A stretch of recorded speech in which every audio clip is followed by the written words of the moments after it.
bismillaahi raxmaan raxiim kulanti wacan daawadayaal halkani waa warbaahinta xog waran news waxaan halkan idinku soo gudbinaynaa barnaamij gaar ah oo ku saabsan shacabka magaalada Boosaaso aragtiyada ay ka dhiibteen mooshinka ka dhanka madaxweynaha Soomaaliya Xasan Sheekh haddaba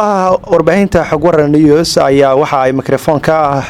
la dhex qaaday qaar ka mid ah dadweynaha ku dhaqan magaalada Boosaaso ee xarunta ganacsiga dawladda Puntland waxaana ay ra'yigooda ka dhiibteen sida ay arkaan mooshinka laga keenay madaxweynaha Soomaaliya Xasan Sheekh Maxamuud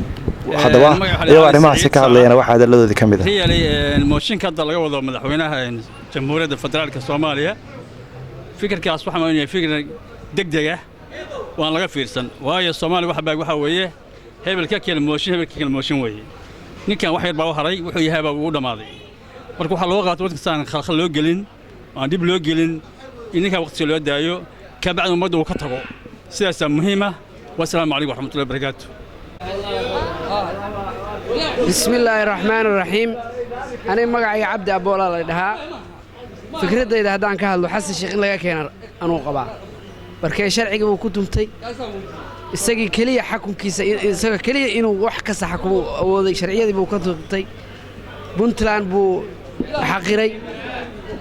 أنا وحنا عم سنة إنك إن اللي كان هرت اللي تسوي وياي أنا أنت سلام سنة تلفزيون معكم السلام يا سلامة الإسلام بلاد كبا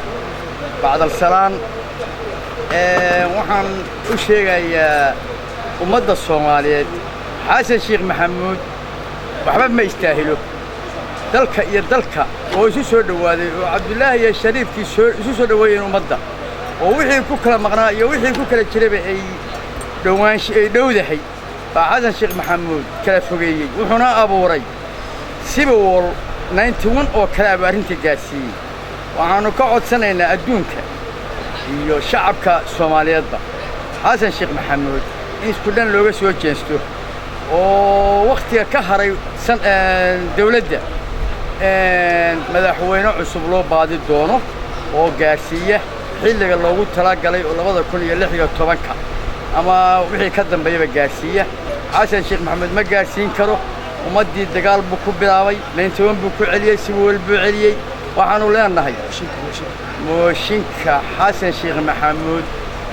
برلمان يددوين دينا بيقول سود كيداني الله يقول أقصده أنت كرسي لقاك حين لا هدي لحد بقول لنا أنا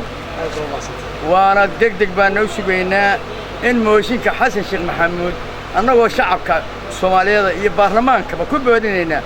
إن سيدك دق الله قص حيو ما أنت نوالدين يا بس كترك أنتوا الذين يوم مقع عليه هي ماشى أنت أسمع قول بالله توفيق أنت أسمع السلام عليكم. أيوة حنا مصطفى سعيد صالح بولد بوشينك وحنا أركارتي وقت كان هذا الصعود لقى كيرش حسن الشيخ محمود إنه سوى معقولة هين ضل كان يسوي وحدني وجرين صارته وقت كان يا بدر ما ضبع وقت جبا بوشين لك أنا wuxuu kordhaya ma jiro just jiidasho iyo maartay waqtiga iska daba dheeraaday waxaan u caasaboyay waqtigiisa ha dhamaysto markaana sidii doorasho loo gali karo ama wadanka loo badbaadin karo arinteeda laga shaqeeyaan dhihla saas aanu fikriga noocaas ayaan qabaa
أنا إنه دونا ذكرت سنقول كبري بوساسو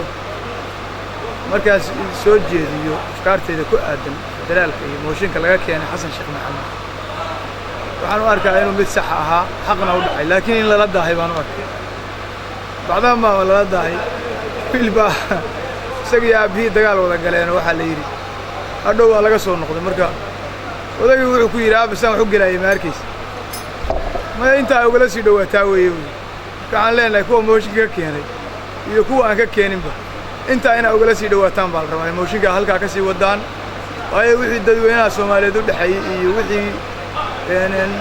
dawladda federaalka adduunka ugu deeqaba xasan sheekh maxamuud baa gacan ku haya meeshuu geeyana cid la xisaabtanto weydiisa waa loo baahnaa laakiin waxa weeye dee mooshin bay xaaladii gaadheen isaga laga takhaluso marka waa soo dhaweynaynaa waana la soconnaa anigoo waliba ku hadlaya afka odayaasha gobolka bari ee Puntland aad iyo aad baa u mahadsantihiin wada shaqayn wanaagsan idinkana qoladiina TV-ga mar walba aad noo baahataanna waa diyaar baan idin nahay mooshinkaana waa soo dhaweynaynaa insha Allah bidnaa kariim waxaan rajaynaynaa in la keeno madaxweyne cusub oo sanadka hore dhameystira